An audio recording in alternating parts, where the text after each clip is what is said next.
লক্ষ্মীপুর সদর হাসপাতালের সামনে বিসমিল্লাহ হোটেল অ্যান্ড রেস্টুরেন্ট ভোক্তা অধিদপ্তরের লোকরা সেখানে 50,000 টাকা জরিমানা করছে। কেন করছে? তার তেলের পরিবর্তে গরুর চর্বি ব্যবহার করে এবং কি পুরাতন খাবারকে বারবার গরম করে করে খাওয়ায়। আপনারা তো টাকা ইচ্ছা মতোই নিচ্ছেন, কম তো নিচ্ছেন না, তাহলে সুস্থ মানুষগুলো অসুস্থ কেন বানাইতেছেন? সেখানে যায় অসুস্থ মানুষেরা, তাদের অসুস্থ মানুষের সাথে আমরা সুস্থ মানুষরা সেখানে যাইতে হয়, যাই। তো সেখানে যাওয়ার পরে ওই সুস্থ মানুষগুলো অসুস্থ হতে হয়, কারো কিডনি নষ্ট হয়ে যাবে, কারো লিভার নষ্ট হয়ে যাবে, কারো শরীরের বিভিন্ন অঙ্গ প্রত্যঙ্গ নষ্ট হয়ে যাবে। চর্বি, গরুর চর্বি, এটা তো এমনিতেই ক্ষতি। তারপরে তারা পুরাতন বাসি খাবার প্লাস হচ্ছে সব নোংরা খাবার।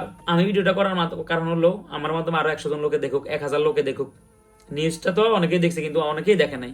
আরো 1000 লোকে দেখুক, আরো 5000 লোকে দেখুক, তারা যেন ওখান থেকে আর না খায়। এটা বয়কট, এটা বয়কট করবেন, এটাই প্রতিবাদ। ওদের নিজেদের বানানো কিছু কিংবা ওদের কোনো কিছু আপনারা কিনে খাবেন না, এটাই হবে ওদের জন্য শিক্ষা। আল্লাহ ব্যবসাকে হালাল বানাইছে, ওরা হারাম বানায় বেশি লাভ করতে চাই। এই মানে হারাম ব্যবসার জন্য কিছু লাভের জন্য মানুষের ক্ষতি করতেছে, যা মানুষ এদের কারণে সারা জীবন ভুগতে হয়। এদের বিচার আল্লাহ করুক।